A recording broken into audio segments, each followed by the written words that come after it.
गोपालगंज।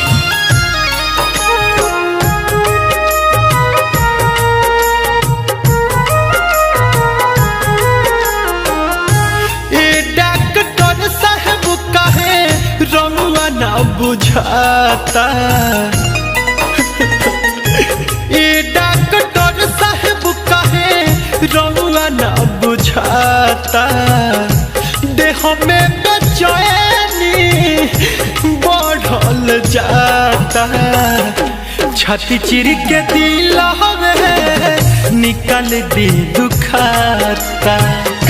छाती चिर के दिल हमें निकाल दी दुखाता।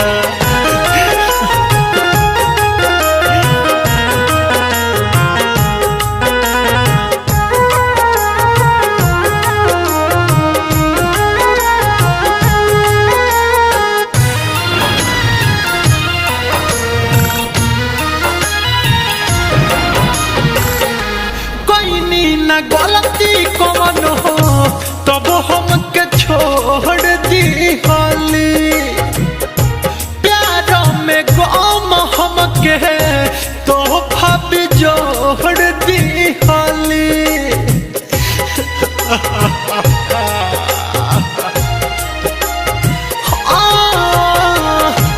कोई नी ना गलती कौन हो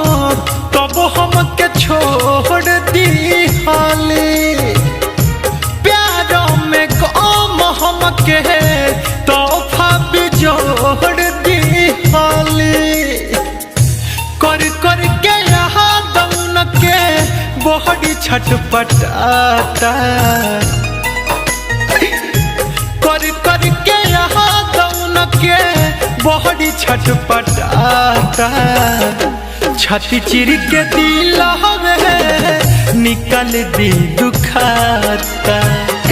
छाती चिर के दिल हमें निकाल दी दुखाता।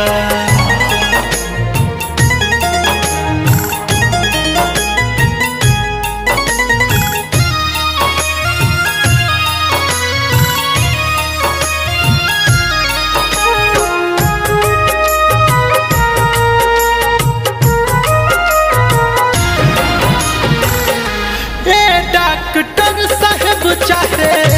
देती जहर के सुई लाके, भूल गईली कैसे सुनी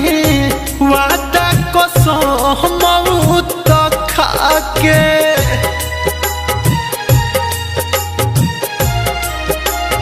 हो डॉक्टर साहब चाहे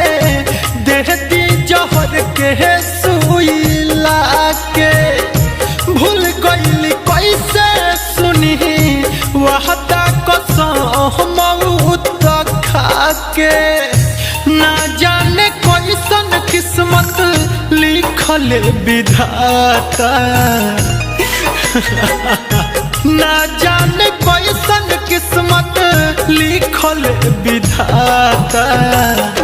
छाती चिर के दिल हमें निकाल दी दुखाता, छाती चिर के दिल हमें निकाल दी दुखाता।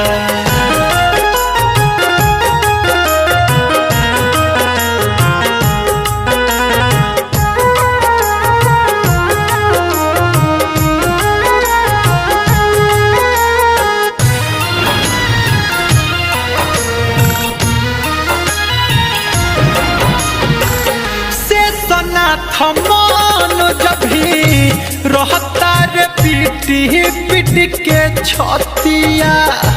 दीपक दीवाना के देखी के वही सन हलतिया,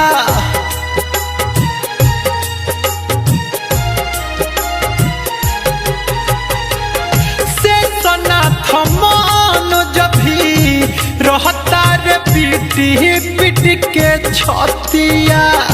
दीपक दीवाना के देखी के ओई सन हलतिया, लड्डू सारा माँ से जोड़ली हली नाता, लड्डू सारा दिहल नाता छाती चिर के दिल हवे निकाल दी दुखाता छाती चिर के दिल हवे निकाल दी दुखाता ए डॉक्टर साहब कहे रउआ ना बुझाता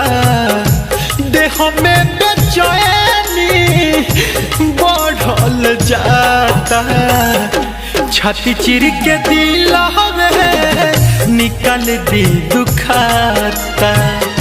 छाती चिर के दिल हवे निकाल दी दुखाता।